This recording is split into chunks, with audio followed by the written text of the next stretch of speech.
Hello friends, my name is Vishal Vardhan और आपका स्वागत है स्प्रिंग बूट के फुल कोर्स में। ठीक है। तो पिछले क्लास में हमने कहीं ना कहीं स्प्रिंग बूट ट्यूटोरियल देखा, जो ये फर्स्ट पेज है। स्प्रिंग बूट वर्जन देखा और स्प्रिंग बूट और स्प्रिंग एमवीसी के डिफरेंस को समझा। आज हम लोग करेंगे स्प्रिंग बूट आर्किटेक्चर। ठीक है। तो यहाँ पे मैं हर चीज एकदम डीपली जाके समझाने की कोशिश करूंगा। ठीक है। आपको मजा आएगा। देखिए दोस्तों, मेरा ये यूट्यूब चैनल है। ठीक है।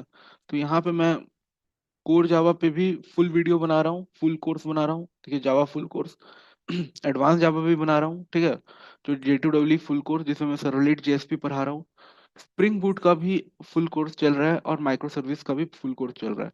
तो आपका जो भी लेवल है, जैसे आप कोर जावा सीखना चाहते हो तो वो सीख लो। अगर आपको कोर जावा आता है तो J2EE सीख लो। अगर J2EE आता है तो स्प्रिंग बूट सीख लो। स्प्रिंग बूट आता है तो माइक्रो सर्विसेज सीख लो। ठीक है। और अगर स्प्रिंग बूट समझने में दिक्कत हो रहा है क्योंकि आपको स्प्रिंग फ्रेमवर्क नहीं आता है, तो उसका भी प्लेलिस्ट है, तो आप वो भी गो थ्रू हो सकते हो। ठीक है। स्प्रिंग फ्रेमवर्क का भी वीडियो डला हुआ है, तो वहां से आप स्प्रिंग फ्रेमवर्क सीख लोगे तो आपको स्प्रिंग बूट समझ में आएगा। ठीक है। क्योंकि स्प्रिंग फ्रेमवर्क का ही एक्सटेंशन है स्प्रिंग बूट। चलिए, तो यहाँ पे हमने पिछले क्लास में ये सारा चीज देखा था। ठीक है।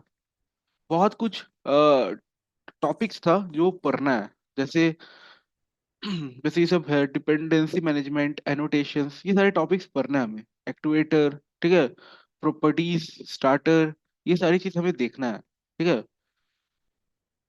बाकी इसको समझा था कि स्प्रिंग फ्रेमवर्क में अगर आप ऐड कर दो एम्बेडेड एचटीटीपी सर्वर्स, ठीक है, वो टॉमकैट हो सकता है, जेटी हो सकता है, और कहीं ना कहीं एक्सएमएल फाइल को हटा दो जिसमें हम लोग बीन की कॉन्फ़िगरेशन करते थे, ऑब्जेक्ट की कॉन्फ़िगरेशन करते थे। ठीक है, ऑब्जेक्ट के एट्रीब्यूट की कॉन्फ़िगरेशन करते थे। ठीक है।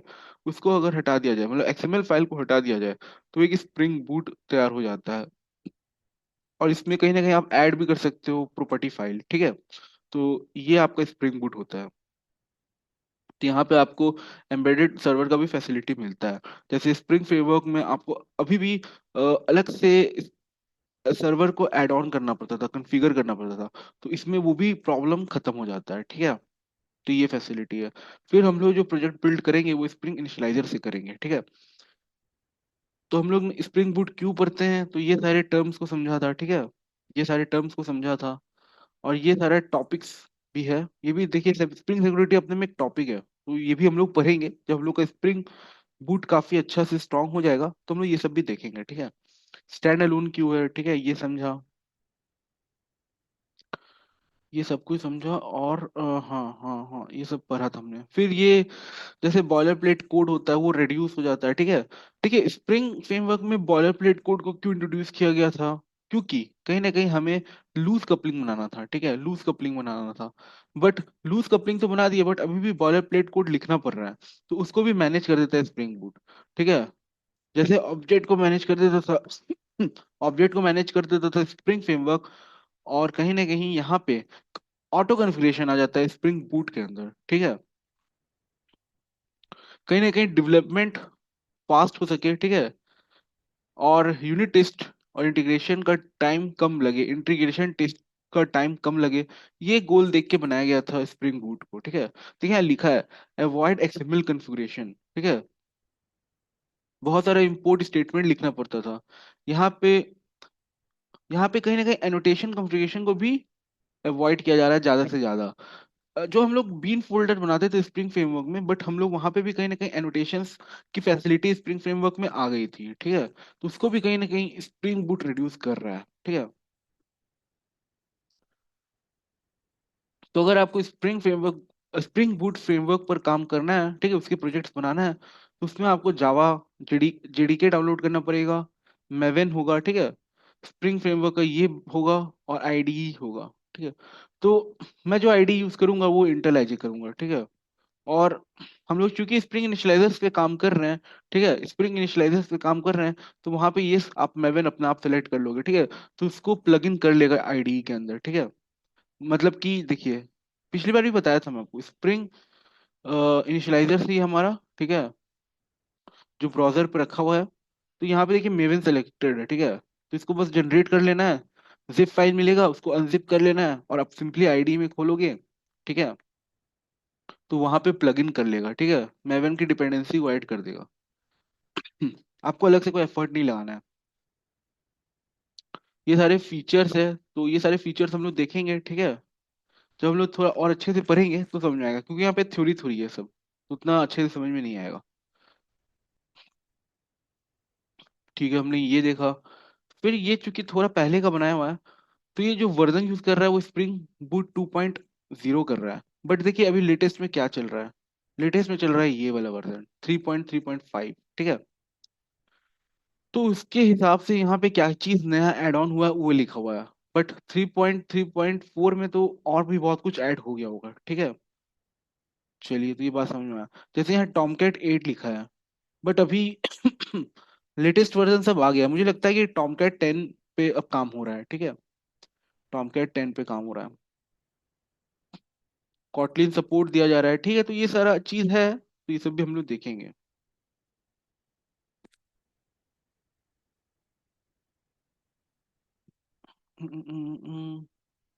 फिर हमने डिफरेंस देखा, ठीक है। डिफरेंस देखा। जो हमारा Spring Boot generally REST API पे काम होता है, ठीक है। Easiest way to develop web application, ये इसको इंट्रोड्यूस किया गया था डिपेंडेंसी इंजेक्शन के लिए, ठीक है। डिपेंडेंसी इंजेक्शन के लिए आपने एक क्लास क्रिएट करके रखा हुआ है, और उसमें कुछ चेंजेस करना चाहते हो, तो बाय हैंड जाके चेंज करना सही बात नहीं होता है, ठीक है। सही बात नहीं होता है। कैसे हम लोग क्लास के अंदर बिना जाए चीजें चेंज कर ले, ठीक है।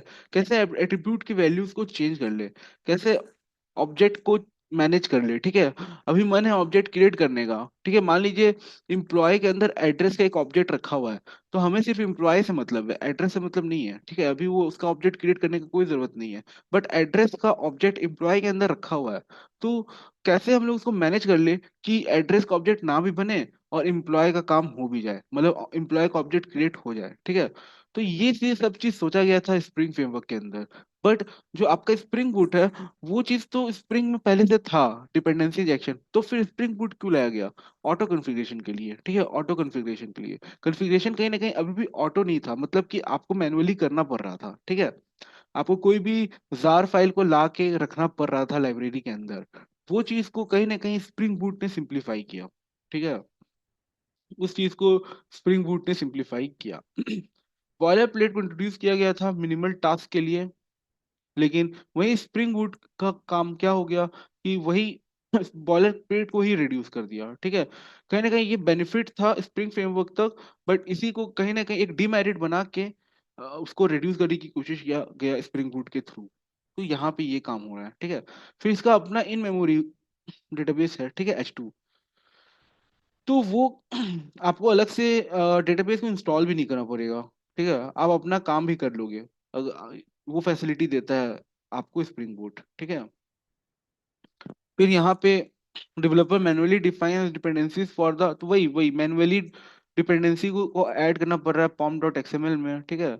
बट स्प्रिंग बूट में देखिए क्या लिखा है। Spring boot comes with a concept of starter in pom dot XML file that internally takes care of downloading the dependencies jar based on spring boot requirement. तो ये हम लोग देखेंगे, ठीक है, ये हम लोग देखेंगे। फिर स्प्रिंग बूट और स्प्रिंग एमवीसी में डिफरेंस देखने को मिला, ठीक है। ये दोनों में डिफरेंस देखने को मिला, ठीक है। अब हम लोग चलिए आर्किटेक्चर पर बात करते हैं। नया टॉपिक, ठीक है, न्यू टॉपिक। तो यहाँ पे क्या लिखा हुआ है पहले पढ़ते हैं, इसकी डेफिनेशन को समझते हैं, फील करते हैं, और फिर हम लोग इसकी कंक्लूजन निकालेंगे, ठीक है। और धीरे धीरे हम लोग प्रैक्टिकली जब मूव ऑन होंगे तब आपको चीजें और अच्छे से बेहतर तरीके से क्लियर होगी, ठीक है। ठीक है। Spring Boot is a module, ठीक है, ऑफ द स्प्रिंग फ्रेमवर्क, ठीक है। It is use to create stand alone production grade Spring based application with minimum efforts, ठीक है।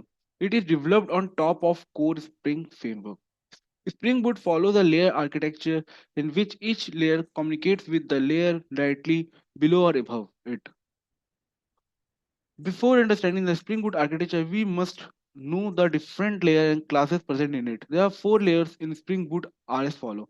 तो देखिए देखिए दोस्तों, यहाँ पे ये जो आपको चार लेयर दिख रहा है, ये काफी इंपॉर्टेंट है, ठीक है। ये आपको हर जगह देखने को मिलेगा जब भी आप स्प्रिंग बूट पढ़ोगे, ठीक है। एक होता है हमारा प्रेजेंटेशन लेयर, ठीक है, एक होता है हमारा बिजनेस लेयर, एक होता है हमारा परसिस्टेंस लेयर, ठीक है, और एक होता है हमारा डेटाबेस लेयर, ठीक है। तो हमारा जो प्रेजेंटेशन लेयर होता है, तो कहीं ना कहीं जो हमारा ब्राउजर से डेटा ऐसे रिक्वेस्ट आ रहा होता है, ठीक है, एचटीटीपी रिक्वेस्ट हमें मिल रहा होता है, वो कहीं ना कहीं इंटरसेप्ट होता है प्रेजेंटेशन लेयर से। उसके बाद वो कम्युनिकेट करता है बिजनेस लेयर से, और उसके बाद फिर वो कम्युनिकेट करता है प्रेसिस्टेंस लेयर से, जिससे कहीं ना कहीं वो उसको मदद मिलता है डेटा को स्टोर करने में डेटाबेस के अंदर, ठीक है। तो एक डेटाबेस लेयर भी है। तो इस वे में काम होता है। तो आपको प्रेजेंटेशन लेयर के अंदर क्या क्या काम होता है? ऑथेंटिकेशन का होता है और जेसन ट्रांसलेशन होता है, ठीक है। फिर बिजनेस लेयर के अंदर क्या क्या काम होता है? बिजनेस लॉजिक्स का काम होता है, ठीक है। तो जो बिजनेस लेयर होता है वही हमारा सर्विस लेयर होता है, ठीक है। उसी के अंदर हमारे वैलिडेशंस होते हैं, हमारे लॉजिक्स होते हैं, ठीक है, मीन लॉजिक्स, बिजनेस लॉजिक्स। और यहाँ पे भी ऑथराइजेशन वाला काम होता है, ठीक है। यहाँ पे कुछ स्टोरेज लॉजिक है, ठीक है, उस लॉजिक का हम लोग इस्तेमाल करते हैं बिजनेस लॉजिक के अंदर। जो परसिस्टेंस लेयर से हमें मिलता है और जो हमारा डेटाबेस होता है, ये हमारा एक्चुअल डेटाबेस होता है, ठीक है।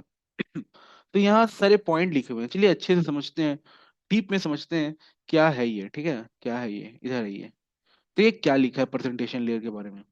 तो presentation layer handles the HTTP request, ठीक है, translate the JSON parameters to object, ठीक है, and authenticates the request and transfer it to the business layer. In short, it consists of views. It's that is front end part, ठीक है। देखिए HTTP request जो send हो रहा है ना, उसके साथ डेटा, HTTP रिक्वेस्ट में डेटा सेंड होता है, और जो डेटा होता है ना वो जैसन पैरामीटर में होता है, जैसन पैरामीटर में होता है, ठीक है। कहीं आपने सुना होगा XML पैरामीटर, कभी सुना होगा टेक्स्ट पैरामीटर, ये एक होता है जैसन पैरामीटर, ठीक है। तो ये जो पैरामीटर होता है, ठीक है, एक सेकेंड, ये जो पैरामीटर होता है, ये एक्चुअली ना, ये स्ट्रिंग नहीं होता है, ठीक है। यहाँ यहाँ ये फिर भी ये कोई ऑब्जेक्ट नहीं होता है, ठीक है। ये अपने में एक पैरामीटर है जैसन, जिसको कहीं ना कहीं इंटरनली, इम्प्लिसिटली, ठीक है, कन्वर्ट कर दिया जाता है जैसन से ऑब्जेक्ट में। तो हमें जो पैरामीटर प्रेजेंटेशन पे मिलता है, वो एक ऑब्जेक्ट होता है, ठीक है। भले वो डेटाबेस, सॉरी, ब्राउजर से होकर आया था as an JSON, but implicitly वो कन्वर्ट हो जाता है ऑब्जेक्ट में, ठीक है। फिर उसका, उस रिक्वेस्ट का ऑथेंटिकेशन होता है, ठीक है। और कहीं ना कहीं जैसा नीड है, जिस सर्विस का नीड है, उस हिसाब से उस मेथड पे चला जाता है। देखिए, जनरली जो हमारा सर्विस लेयर होता है, उसको हम लोग और अच्छे से समझेंगे। सर्विस लेयर के अंदर कहीं ना कहीं हमें चार तरह के मेथड देखने को मिलते हैं जो फेमस हैं। वो है पोस्ट, पुट, डिलीट, गेट। तो ये सारे मेथड्स हमें देखने को मिलते हैं सर्विस लेयर के अंदर। तो मान लीजिए कोई ब्राउजर से अगर इन ब्राउजर से कुछ डेटा रिट्राइव करना चाह रहा है, तो वो बिजनेस लेयर पे इंटरसेप्ट होगा, ठीक है, उसकी वैलिडेशन होगी, सॉरी, उसका ऑथेंटिकेशन होगा, जैसन ट्रांसलेशन होगा, और कहीं ना कहीं वो समझ जाएगा प्रेजेंटेशन लेयर पर कि ये किसको काम करवाना है, ठीक है। इसीलिए इसको कहते हैं कंट्रोलर, ठीक है। प्रेजेंटेशन लेयर ही हमारा होता है कंट्रोलर, जो कि कंट्रोल किसको देना है। जैसे मान लीजिए वो गेट करना चाह रहा है, तो सर्विस लेयर में जाके कहीं ना कहीं वो गेट मेथड को कॉल करेगा। तो ये कंट्रोल जो होता है, ये प्रेजेंटेशन लेयर के पास होता है, ठीक है। तो इसी के इसीलिए प्रेजेंटेशन लेयर को हम लोग कंट्रोलर कहते हैं, ठीक है। वैसे ही बिजनेस लेयर को हम लोग एक सर्विस लेयर कहते हैं, परसिस्टेंस लेयर को हम लोग रिपोजिटरी कहते हैं, और डेटाबेस तो हमारा डेटाबेस है, ठीक है। तो तो हमें डेटा रिट्राइव करना था, ठीक है। क्योंकि जो हमारा ब्राउजर में जो यूजर था, उसको डेटा गेट करना है, ठीक है। तो प्रेजेंटेशन लेयर के पास इंटरसेप्ट हुआ, उसका जेसन ट्रांसलेशन हुआ, उसका ऑथेंटिकेशन हुआ। ऑथेंटिकेशन से पता चला कि ये डेटा को रिट्राइव करना चाहता है। तो वो प्रेजेंटेशन लेयर क्या करेगा, सर्विस लेयर के पास भेजेगा उस डेटा को, और किस मेथड को कॉल करेगा? एक गेट मेथड को कॉल करेगा। तो जो हमारा सर्विस लेयर होता है, उसके अंदर डिफरेंट मेथड्स रहते हैं, जैसे कि get method, post method, delete method, put method. तो जो हमारा यूजर है, वो गेट कराना चाहता है, तो ये कंट्रोलर के पास पावर होता है कि किससे काम करवाना है। तो हमें काम करवाएंगे हम लोग गेट मेथड से, ठीक है, सर्विस लेयर के अंदर। अब ये सर्विस लेयर क्या है, उसके अंदर वैलिडेशन होता है, ऑथराइजेशन होता है, और वहीं पे लॉजिक लिखा हुआ है। तो वो गेट के अंदर गया, और गेट के अंदर जाते ही वो काम करना शुरू कर दिया। सबसे पहले जो डेटा वो गेट करना चाहता है, जो हमारा यूजर, वो डेटा हमारे डेटाबेस में है भी कि नहीं। पहले वो सारा चीज का लॉजिक्स कहीं ना कहीं बिजनेस लॉजिक्स के अंदर लिखा हुआ होगा, ठीक है, बिजनेस लॉजिक्स के अंदर लिखा हुआ होगा। तो उससे फिर उस बिजनेस प्रेजेंटेशन लेयर पर, सॉरी, बिजनेस लेयर पर कहीं ना कहीं जो सर्विस लेयर है हमारा, उस पर वो चीज चेक होता है, तो सारे का लॉजिक लिखा होगा। तो हम लोग भी जब प्रोजेक्ट बनाएंगे, जब हम लोग इस पर प्रैक्टिकली करके देखेंगे, तो हमें समझ में आएगा कि कैसे काम कर रहा है, ठीक है।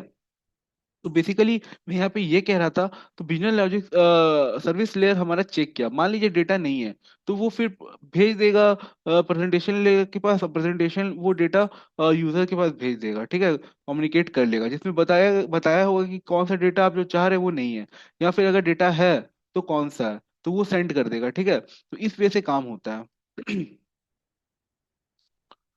फिर हमारा आ जाता है प्रेजेंटेशन बिजनेस लेयर। बना दीजिए। फिर हमारा आता है business layer. The business layer handles all the business logics. It consists of service class and uses service provided by data access layer. ठीक है। It also perform authorization and validation. देखिए, चलिए डिफरेंस देखते हैं, ये ऑथराइजेशन और validation का difference क्या होता है। काफी जगह पे ये यूज होता है, ठीक है। पहले हम लोग देखते हैं ऑथराइजेशन क्या होता है, ठीक है, ऑथराइजेशन क्या होता है। इसकी थोड़ा फील करते हैं, थोड़ा इसकी डिक्शनरी खोलते हैं, ठीक है। देखिए, the process of giving someone the ability to access the resource, ठीक है, किसी को रिसोर्स एक्सेस करने का, एक्सेस करने का वो देना, मतलब कि हाँ वो कर सकता है एक्सेस, ठीक है, वो कर सकता है एक्सेस। और वहीं पे जो दूसरा है वो है वैलिडेशन, ठीक है, वैलिडेशन ये क्या होता है फिर। वैलिडेशन लिख भी दिया इन स्प्रिंग बूट, चलिए देखते हैं। To validate user inputs, ensuring that they meet the predefined constraints before processing or persisting them, ठीक है। ये दो डिफरेंस हो गया। और यहीं पे हम लोग अगर ऑथराइजेशन इन स्प्रिंग बूट देख ले तो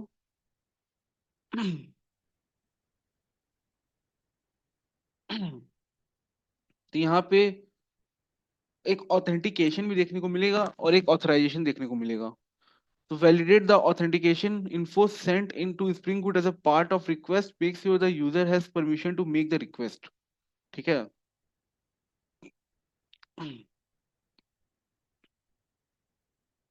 तो मुझे तो जनरली अभी ऑथराइजेशन का जानना था।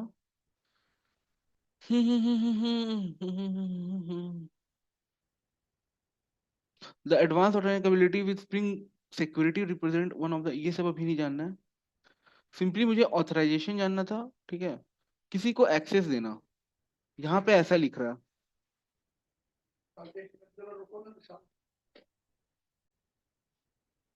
तो दोस्तों हम लोग यहाँ पे बात कर रहे थे ऑथराइजेशन की और वैलिडेशन की, ठीक है। तो ये काफी बढ़िया डेफिनेशन मुझे लगा है। The process of giving someone the ability to access a resource, ठीक है, कोई भी रिसोर्स। मान लीजिए आप फेसबुक यूज कर रहे हैं, ठीक है, और फेसबुक में कहीं ना कहीं जो कोई कंट्री है, फॉर एग्जांपल एक्स कंट्री है, वो फेसबुक एक्सेस नहीं कर सकता है, बट वो वहां से कहीं ना कहीं उसको ओपन करने की कोशिश कर रहा है। तो आपके पास सही तरीके से ऑथराइजेशन है कि नहीं, ठीक है। तो वही यहाँ पे लिखा हुआ है, ठीक है। और वैलिडेशन हो गया कि जो बंदा वैलिडेट कर रहा है, ठीक है, उसका यूजर नेम, ठीक है, उसका पासवर्ड करेक्ट है कि नहीं, वो सारा वैलिडेशन होगा, तभी तो वो एक्सेस कर पाएगा रिसोर्स को। तो ये आपका ऑथराइजेशन हो गया, और आपका एक वैलिडेशन हो गया। तो यहाँ स्प्रिंग बूट के नाम, स्प्रिंग बूट से क्या वैलिडेशन के बारे में लिखा है। अब to validate user input ensure that the meet the predefined constraints before processing और प्रोसेसिंग देम, ठीक है।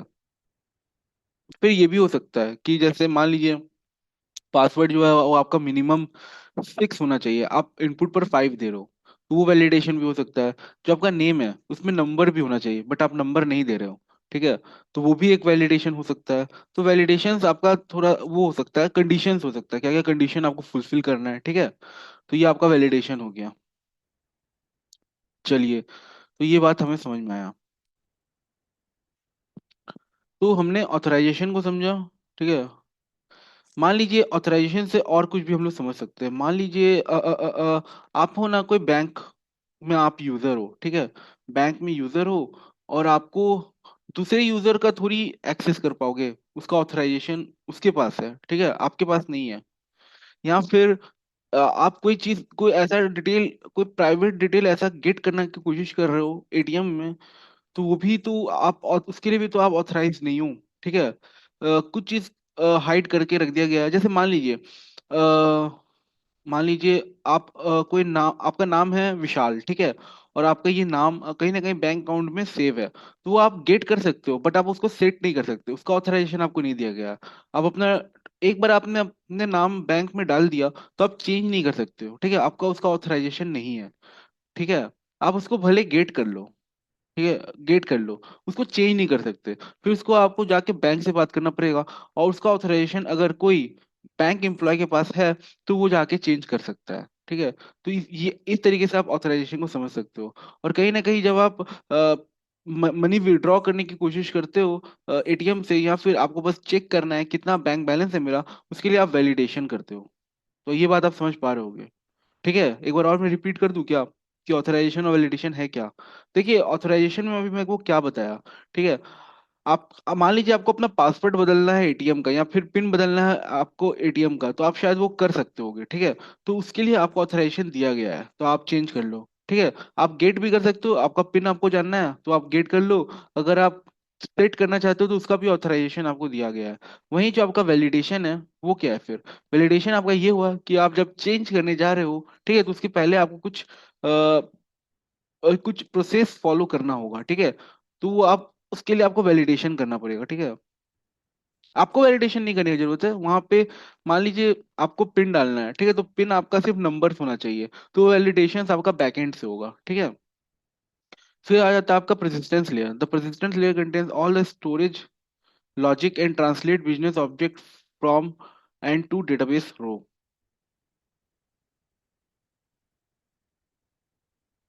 देखिए हो क्या रहा है यहाँ, इसके वजह से है ना हम लोग क्या कर पा रहे हैं ना, जो हमारा ऑब्जेक्ट है, ठीक है, उस ऑब्जेक्ट को हम लोग डेटाबेस में स्टोर कर पा रहे हैं as a form of table, ठीक है। तो ये कैसे हो पा रहा है, हमारे परसिस्टेंस लेयर की वजह से हो पा रहा है, ठीक है।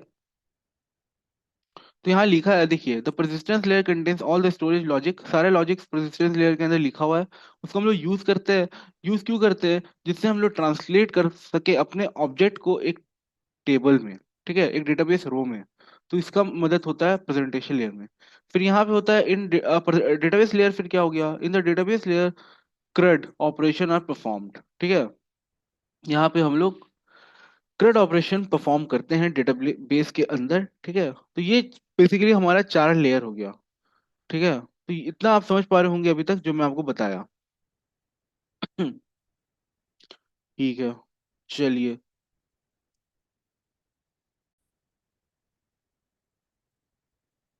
फिर ये आप डायग्राम देख सकते हो, काफी इंपॉर्टेंट डायग्राम है, ठीक है। Spring boot flow architecture. तो क्लाइंट साइड से हमारा जो HTTP रिक्वेस्ट है वो गया, कंट्रोलर के पास आया, कंट्रोलर के पास आने के बाद सर्विस लेयर के पास गया, ठीक है। Service layer repository class extend CRUD service. तो ये जो रिपोजिटरी क्लास है, कहीं ना कहीं हमारा जो भी हम डेटाबेस से कनेक्ट करना चाहते हैं, डेटाबेस में डेटा डालना चाहते हैं, उसे रिट्राइव करना चाहते हैं, डेटा को डिलीट करना चाहते हैं, डेटा को अपडेट करना चाहते हैं, तो इसी क्लास की मदद से होता है, ठीक है। इसी क्लास की मदद से होता है, तो ये आपका एक क्लास देखने को मिलेगा। और हम लोग मॉडल भी क्रिएट करते हैं, ठीक है। जैसे मान लीजिए हमारा ई कॉमर्स का प्रोजेक्ट है, ठीक है, तो ई कॉमर्स के प्रोजेक्ट के अंदर मल्टीपल ऑब्जेक्ट्स होंगे, जैसे कैटेगरी होगा, ऑर्डर होगा, यूजर होगा, ठीक है। आपका हिस्ट्री हो सकता है, प्रोफाइल हो सकता है, तो ये सारे मॉडल यहाँ पे क्रिएट होंगे, ठीक है। तो वो एक मॉडल होता है। तो मॉडल हम लोग जनरली मॉडल को कैसे डाल पाते हैं डेटाबेस के अंदर, तो हम लोग उसमें JPA, स्प्रिंग डेटा या हाइबरनेट का यूज करते हैं, ठीक है। वो एक ORM होता है, ऑब्जेक्ट रिलेशनल मैनेजमेंट, जिसके मदद से हम लोग कहीं ना कहीं एक मॉडल को कहीं ना कहीं एंटिटी में कन्वर्ट कर पाते हैं, और सर्विस लेयर के हेल्प से। और यहाँ पे आप देख सकते हैं रिपोजिटरी क्लास के हेल्प से हम लोग डेटाबेस में जाके डेटा को स्टोर कर देते हैं, ठीक है। ये आसान होता है, ऐसा कोई ऐसा बहुत टफ नहीं है, ठीक है। सुनने में टफ लग रहा होगा, बट जब हम लोग इसको प्रैक्टिकली करेंगे तो हमें बहुत अच्छे से समझ में आएगा। Now we have validator class, view class and utility class. Spring Boot uses all the modules of Spring like Spring MVC, Spring Data, etc. The architecture of Spring Boot is same as the architecture of Spring MVC, except one thing: there is no need for DAO और DAO implementation class in Spring Boot। ठीक है, तो ये DAO layer का जरूरत नहीं है। जैसे Spring MVC में हमें DAO लेयर का जरूरत पड़ता था, ठीक है। DAO लेयर में इम्प्लीमेंटेशन लिखा हुआ रहता था, ठीक है। वो इम्प्लीमेंटेशन, वो क्वायरीज जो कहीं ना कहीं हमें डेटाबेस में डेटा को स्टोर करने में मदद करता था, ठीक है। अब हमारे पास वैलिडेटर क्लासेस भी है, व्यू क्लासेस भी है और यूटिलिटी क्लास भी है, ठीक है। ये तीनों क्लास आपको स्प्रिंग बूट में देखने को मिलेगा। फिर creates a data access layer and perform CRUD operation, ठीक है। तो हम लोग हमें हमें हमारे पास डेटा एक्सेस लेयर होगा, हम उससे परफॉर्म कर पाएंगे CRUD ऑपरेशन, ठीक है। देखिए, हर चीज एक CRUD ही ऑपरेशन होता है। आप फोटो पोस्ट कर रहे हो तो कहीं ना कहीं फोटो पोस्ट क्रिएट कर रहे हो, कुछ डिलीट कर रहे हो तो डिलीट है, कुछ रीड कर रहे हो तो डेटा को रिट्राइव कर रहे हो तो रीड ही कर रहे हो ना। तो ले दे के सब कुछ एक CRUD ऑपरेशन ही होता है, ठीक है। The client makes the HTTP request, put हो सकता है या गेट हो सकता है, ठीक है। पोस्ट हो सकता है, डिलीट हो सकता है, ठीक है। The request goes to the controller and the controller map that request and handle its. After that it calls the service layer if required, ठीक है। सर्विस लॉजिक अगर चाहिए इसमें तो यूज करेगा। In the service layer all the business logic perform the logics on the data that is mapped to JPA with model classes, ठीक है। A JSP page is return to the user if no error occurred, ठीक है। तो आप JSP जानते हो कि क्या होता है, जावा सर्वर पेज होता है, जो कहीं ना कहीं HTML जैसा ही दिखता है बट थोड़ा डायनेमिक होता है, ठीक है। चलिए,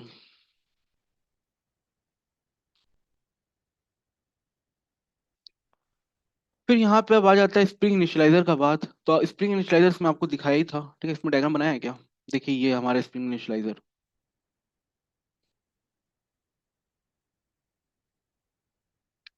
ठीक है।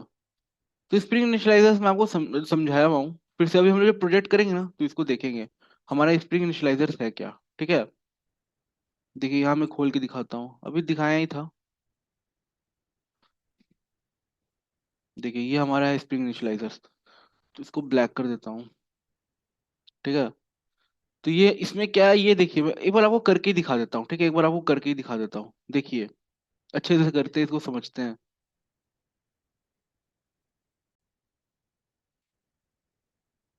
तो फ्रेंड्स, यहाँ पे आप देख सकते हो, ये हमारा स्प्रिंग इनिशियलाइजर खुला हुआ है, ठीक है। तो ये हमारा स्टार्ट होता है प्रोजेक्ट बनाने का। मान लीजिए हम लोग एक E-कॉमर्स प्रोजेक्ट बनाना चाहते हैं, तो हम लोग यहीं से शुरू करेंगे। तो यहाँ पे मैंने लैंग्वेज सेलेक्ट किया हुआ है जावा, ठीक है। बिल्ड टूल जो मैंने सेलेक्ट किया वो मैवेन है।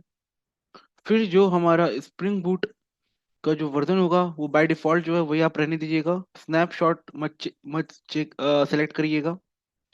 फिर यहाँ पे मान लीजिए ग्रुप है, तो हम अपने ग्रुप मतलब पैकेज हो गया, तो हम अपना प्रोजेक्ट का पैकेज क्रिएट करता हूँ। मैं कर देता हूँ com.company, ठीक है। यहाँ रिवर्स ऑर्डर में लिखा जाता है, ठीक है। और जो आर्टिफैक्ट है, जो हमारे प्रोजेक्ट का नाम है, उसको लिख देते हैं हम लोग E-com स्प्रिंग बूट, ठीक है। ये हमारे प्रोजेक्ट का नाम हो गया। तो तो यहाँ मैं लिख देता हूँ डिस्क्रिप्शन में e-commerce project for spring boot. Packaging आप वार भी सिलेक्ट कर सकते हो, जार मैंने जार किया हुआ है। यहाँ पे जावा का जो वर्जन है मैं 21 सेलेक्ट करूंगा, क्योंकि मेरे डेस्कटॉप डेस्कटॉप पे जो वर्जन है वो 21 है। फिर मान लीजिए हम लोग को वेब पर काम करना है, तो मैं यहाँ डिपेंडेंसी ऐड कर दूंगा, ठीक है। डिपेंडेंसी ऐड कर दूंगा। तो यहाँ पे मैं कर देता हूँ स्प्रिंग वेब, तो ये मैंने ऐड कर दिया, ठीक है। चलिए, तो इतना किया। फिर मैं एक्सप्लोर में देख सकता हूँ, चेक कर सकता हूँ कि हमारा स्प्रिंग वेब ऐड हो गया है कि नहीं। तो आप यहाँ देख सकते हो स्प्रिंग बूट स्टार्टर वेब हो गया है, ठीक है। फिर यहाँ से मैं क्लोज कर दूंगा। फिर यहाँ से मैं जनरेट कर लूंगा। तो देखिए, यहाँ जिप फाइल हमें मिल गया है। फिर इसको मैं फोल्डर में खोलूंगा। तो ये यहाँ पे है, इसको पहले Ctrl+C करके कॉपी कर लूंगा, ठीक है। फिर यहाँ आऊंगा मैं और यहाँ पेस्ट मार दूंगा। पेस्ट मारने के बाद मैं यहाँ पे राइट क्लिक मारूंगा और एक्सट्रैक्ट यहाँ पे ही एक्सट्रैक्ट कर लूंगा। तो यहाँ हमारा प्रोजेक्ट फोल्डर फॉर्म में दिख रहा है। अब मैं सिंपली क्या करूंगा, जिस पीसी में जाके लोकल डिस्क में जाके प्रोग्राम फाइल्स में जाऊंगा, और यहाँ पे मैं जेट ब्रेन्स में जाके इंटेल आई आइडिया खोल के, ठीक है, पिन के अंदर जाके मैं आइडिया 64 खोल लूंगा। तो ये प्रोसेस होता है, ठीक है, ये प्रोसेस होता है। तो यहाँ पे मैंने आपको अभी बीच में वैलिडेशन और ऑथराइजेशन के बारे में समझाया था। आपका परमिशन है कि नहीं, मान लीजिए आप कोई ब्राउजर पर कुछ चीज एक्सेस करना चाह रहे हो, बट एज एडमिन के लिए हो सकता है कि वो परमिशन हो। जैसे मान लीजिए अमेजोन का एप्लीकेशन है, ठीक है, उसमें आप एक यूजर हो, ठीक है, आप एक यूजर हो और आप कहीं ना कहीं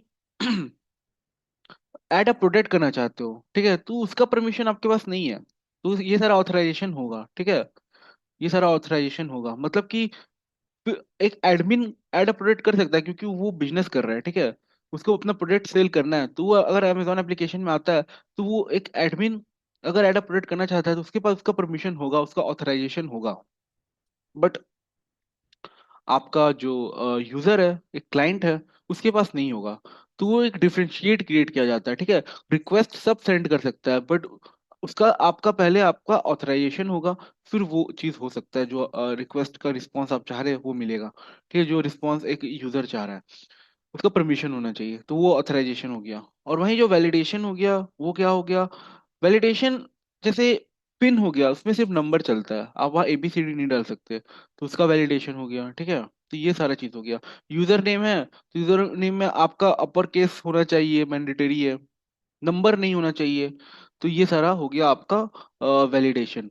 फिर जैसे पासवर्ड में आप देखते होंगे कि अपर केस चाहिए, लोअर केस चाहिए, सिंबल्स चाहिए, नंबर्स चाहिए। तो उसका एज सच लॉजिक्स लिखना जिससे वो वैलिडेट हो जाए, तो ये सारा वैलिडेशंस का पार्ट होता है, ठीक है। और ऑथराइजेशन आप समझ पा रहे होगे, कोई चीज गेट कर सकते हो, आप डेटा रिट्राइव कर सकते हो, कोई चीज की नहीं कर सकते हो, ठीक है, कुछ लिमिट होता है, लिमिटेशन होता है। तो यहाँ पे मैं अभी आया और यहाँ पे मैं सिंपली न्यू पे जा रहा हूँ। अब यहाँ पे मैं जाके क्या करूंगा, ओपन पर जाऊंगा, न्यू के नीचे ओपन है वहां जाऊंगा। यहाँ आने के बाद मुझे डेस्कटॉप पे जाना है, ठीक है, तो मैं डेस्कटॉप पे आ जाऊंगा। देखिए यहाँ मेरा डेस्कटॉप है। डेस्कटॉप पे आने के बाद मैं सिंपली क्या करूंगा, ई कॉम एस बी पे जाऊंगा और ओके मार दूंगा। ठीक है, तो यहाँ पूछ रहा है कि आपको इस प्रोजेक्ट का ट्रस्ट है, तो मुझे है, तो मैं सिंपली दिस विंडो कर देता हूँ, तो ये ओपन कर दूंगा। तो यहाँ आप देख सकते हैं सारा कॉन्फ़िगरेशन ऑटोमेटिक हो रहा है, ठीक है, सारा कॉन्फ़िगरेशन ऑटोमेटिक हो रहा है, आपको कॉन्फ़िगरेशन नहीं करना है, ठीक है, आपको कोई भी कॉन्फ़िगरेशन करने की जरूरत नहीं है, सारा डिपेंडेंसी रिजॉल्व कर दे रहा है, ठीक है। जैसे आपने स्प्रिंग वेव को डाला हुआ है तो वो आपको एक्सटर्नल लाइब्रेरीज में देखने को मिल जाएगा, ठीक है। और एक प्रोजेक्ट बिल्ड करने से पहले जो भी डिपेंडेंसीज लगता है, जो वो सब कुछ यहाँ सेटअप हो जाएगा, तो ये फायदा होता है, इसमें 2 मिनट लगता है, 1-2 मिनट लगता है। तो ये चीज हम लोग ने देखा। Download install S T S I D, तो हम लोग एक्चुअली हम लोग को जरूरत नहीं है, क्योंकि हम लोग कहीं ना कहीं इंटेल आईजे पे काम करेंगे, तो आप इंटेल आईजे आईडी डाउनलोड कर लीजिएगा, ठीक है, इंटेल आईजे आईडिया, उस पर हम लोग काम करेंगे और उसी पे हम लोग बिल्ड करेंगे, ठीक है। सिंपली हम लोग स्प्रिंग बूट एग्जाम्पल पर आ जाते हैं। तो यहाँ इन्होंने प्रोजेक्ट बनाना शुरू किया है, सब बता रहे हैं, जो मैं बताया वहाँ वही यहाँ पे बता रहे हैं, ठीक है। तो ये खुल कर आ जाएगा, तो हम लोग में भी खुल के आया होगा, ये हमारा पॉम डॉट एक्सएमएल है, ये होगा, ठीक है।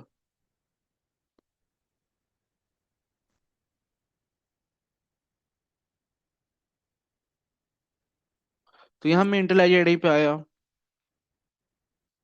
यहाँ पे आने के बाद देखिए, एसआरसी के अंदर आए, मीन के अंदर आए, जावा के अंदर आए, और देखिए ये हमारा मीन मेथड इसी के अंदर है, ठीक है, मीन मेथड इसी के अंदर है।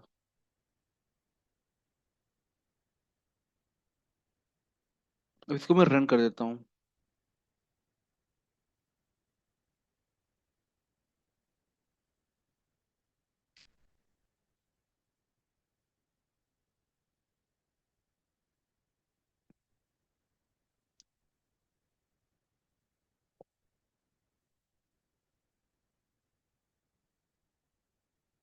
यहाँ काफी सारे लॉग्स आए हुए हैं, जिसको देखते हैं। देखिए, यहाँ पे आप देख सकते होंगे, यहाँ वर्जन शो कर रहा है स्प्रिंग बूट का 3.3.5। और काफी यहाँ पे एक अच्छा पिक्चर बनाया हुआ है, ड्राइंग किया हुआ है स्प्रिंग का। फिर नीचे आ जाइए, यहाँ पे आप देख सकते हैं टॉमकेट। ठीक है, टॉमकेट जो कि एम्बेडेड सर्वर है, हम लोग को अलग से टॉमकेट को कॉन्फ़िगर नहीं करना पड़ रहा है। ये देखिए, ऑटोमेटिक कॉन्फ़िगर कर दिया है। ठीक है, और यहाँ पे आपको बता भी देगा। देखिए, जो टॉमकेट स्टार्ट हुआ है वो पोर्ट 8080 पे हुआ है। तो यहाँ सारा इन्फॉर्मेशन आपको दिख रहा होगा। ठीक है, अभी आप टॉमकेट पर यहाँ पे आप ब्राउजर पे जाओगे तो आपको एरर दिखेगा। एक सेकेंड, ये लिखा हुआ है क्या? Local host 8080 not H2 console. ये, तो ये अगर आ रहा है तो हमारा प्रोजेक्ट सही तरीके से चल रहा है। ठीक है, कोई डिफॉल्ट पेज अभी हम लोग बनाए नहीं है, इसकी वजह से यहाँ एरर दिखा रहा है। समझे? कोई डिफॉल्ट पेज हम लोग बनाए नहीं है, इसलिए एरर दिखा रहा है। बट हाँ, लोकल होस्ट 8080 पे काम हो रहा है। ठीक है, यहाँ एरर स्टेटस आप देख सकते हो 404 है। और अगर ये रनिंग स्टेट पे नहीं होता, देखिए मैं यहाँ पे स्टॉप बटन दबा दिया हूँ। अब यहाँ पे अब मैं ये वाला रन करूंगा तो देखिए ऐसा कुछ आएगा। मतलब कि हमारा सही वे में, सही तरीके से हमारा प्रोजेक्ट रन नहीं हुआ है। ठीक है, बट जब इसको हम लोग रन कर देंगे तो वो फिर काम करेगा। ठीक है, तो आपको वो फिर आउटपुट देखने को मिलेगा जो आना चाहिए। अभी रन भी हो रहा है।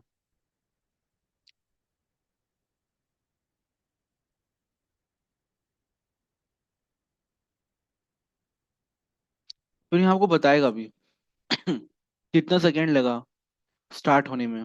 तो ऑलमोस्ट 6 सेकेंड्स लगा इसको स्टार्ट होने में। ठीक है,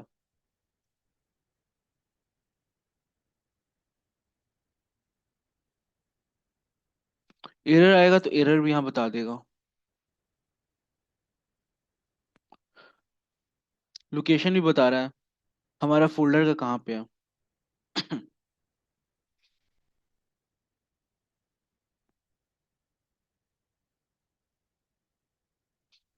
तो अब जब हम लोग इसको फिर रिफ्रेश करेंगे तो ये पेज खुल जाएगा। ठीक है, तो इस तरीके से काम होता है। फिर यहाँ पे आ जाइए, ये देखिए। तो हम लोग कोई भी मॉडल बनाएंगे। ठीक है, कोई भी मॉडल बनाएंगे इसी मेन मेथड, इसी मेन फोल्डर के अंदर बनाएंगे। ठीक है, इसी मेन फोल्डर के अंदर बनाएंगे। फिर यहाँ आपको पॉम डॉट एक्सएमएल लिखेगा, जहाँ हमारा सारा डिपेंडेंसी है और सारा कॉन्फ़िगरेशन का काम होगा। जैसे मैंने यहाँ पे स्प्रिंग बूट, स्प्रिंग वेब को डिपेंड उसकी डिपेंडेंसी को ऐड किया था, तो यहाँ देखिए आपको देखने को मिलेगा। तो वो कॉन्फ़िगर हो गया है। आप मैनुअली भी आके कर सकते हो यहाँ पे। ठीक है, कोई नया डिपेंडेंसी ऐड करना है, फॉर एग्जांपल माई एसक्यूएल का ड्राइवर करना है, तो वो भी हो जाएगा। ठीक है, तो डिपेंडेंसीज के अंदर हमारा डिपेंडेंसी रखा हुआ है। ठीक है, तो इसके अंदर हम लोग को डालना होता है। फिर आप एक्सटर्नल लाइब्रेरीज देख सकते हो। ठीक है, ये सारा है। मान लीजिए अगर आप माई एसक्यूएल का डालते ड्राइवर, तो आपको यहाँ माई एसक्यूएल भी देख रहा होता। तो ये सारा मिनिमम वो लाइब्रेरीज रखी हुए हैं यहाँ जो एक वेब डेवलपमेंट में काम आता है। ठीक है, ऑटो कॉन्फ़िगरेशन की लाइब्रेरी है, लॉगिंग की है, टेस्ट की है, टॉमकेट की लाइब्रेरी रखी हुई है। ठीक है, स्प्रिंग कोर की है, स्प्रिंग कॉन्टेक्स्ट की है, स्प्रिंग बीन की है, स्प्रिंग वेब की है। देखिए स्प्रिंग वेब हम लोग ने ऐड किया था। तो यहाँ पे आपको सारी डिपेंडेंसीज देखने को मिलेगा। जे यूनिट भी रखा हुआ है। ठीक है, जैक्सन भी रखा हुआ है। तो ये सारा एक्सटर्नल लाइब्रेरीज में रखा हुआ है।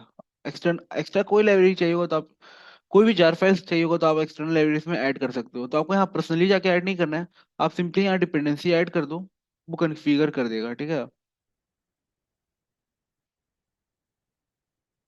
रिसोर्सेज के अंदर आपको मिलेगा यहाँ पे, आप एप्लीकेशन डॉट प्रॉपर्टीज, ये इंपॉर्टेंट है, ठीक है। आप पोर्ट नंबर यहाँ से चेंज कर सकते हो, ठीक है।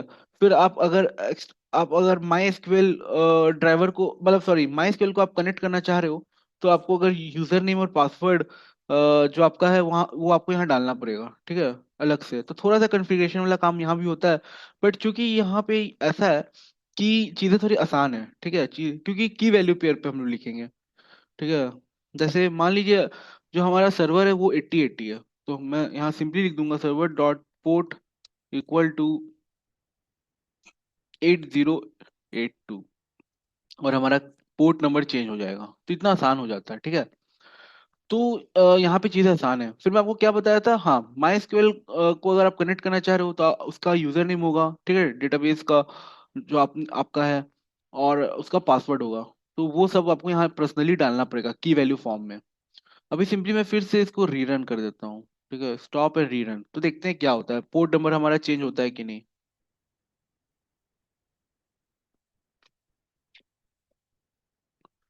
तो यहाँ आप लॉग्स में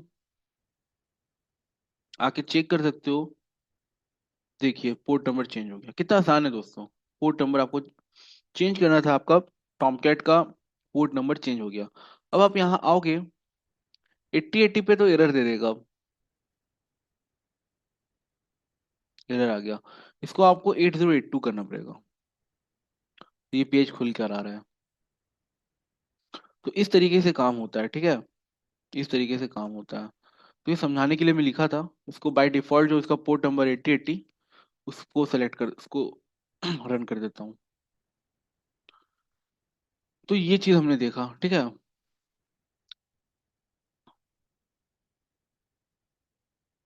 तो ये इक्लिप्स का इस्तेमाल कर रहा है या फिर कोई और आईडी का इस्तेमाल कर रहा है, हम लोग जो आईडी का यूज करेंगे वो ये वाला यूज करेंगे। क्या नाम है, इंटेल आईजे का यूज करेंगे, ठीक है। ये एक्चुअली ये यूज कर रहा है, मतलब कि इंटेल आपका इक्लिप्स नहीं है, इक्लिप्स के अंदर भी आप स्प्रिंग बूट जाके जो ये स्प्रिंग इनिशियलाइजर वाला सारा काम है, वो आप आईडी के अंदर भी कर सकते हो। तो वो आईडी के अंदर करके दिखा रहा है, ठीक है। बट ये ज्यादा इजी है और ज्यादा अंडरस्टैंडेबल है, ठीक है। तो हम लोग इस वे से जाएंगे, इस वे से समझने की कोशिश करेंगे, ठीक है। तो ये एसटीएस के वे से जा रहा है, ठीक है, कैसे क्रिएट होता है। चलिए, तो ये चीज समझ में आया।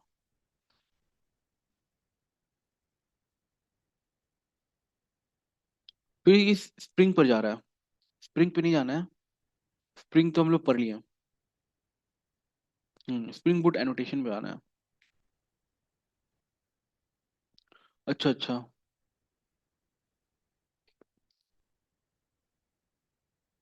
उम, उम, उम, उम, उम, उम। थोड़ा सा ही समझाने की कोशिश कर रहा है। एक सेकंड, तो फिर नेक्स्ट टॉपिक क्या डाला है ये, स्प्रिंग बूट डिपेंडेंसी मैनेजमेंट, ठीक है। तो ये यहाँ से फिर हम लोग शुरू करेंगे, स्प्रिंग बूट एनोटेशन से शुरू करेंगे, ठीक है। तो आपको अभी तक समझ में आ गया होगा जो मैं बता रहा हूँ, ठीक है। तो ये आज हमने क्या क्या किया, आज हम लोग ने स्प्रिंग बूट आर्किटेक्चर को समझा, और इनिशियलाइजर को समझा, और एक सिंपली हमने अपने प्रोजेक्ट को इंटेलिजे पे रन करके दिखाया। तो ये सारा काम आज हमने किया, ठीक है। अगले लेक्चर पे हम लोग फिर अब जंप करेंगे और यहाँ पे स्प्रिंग बूट एनोटेशन से शुरू करेंगे, ठीक है। एनोटेशन को समझेंगे क्या होता है, ठीक है। फिर यहाँ से करेंगे शुरू। तो अगर दोस्तों लेक्चर अगर आपको पसंद आया होगा, तो लाइक शेयर सब्सक्राइब जरूर करिएगा, साथ ही साथ कमेंट भी करिएगा, ठीक है। और अपने फ्रेंड के साथ शेयर भी करिएगा अगर आपको समझ में आ रहा है तो। अगले लेक्चर में फिर मिलेंगे, तब तक के लिए take care, tata, bye bye.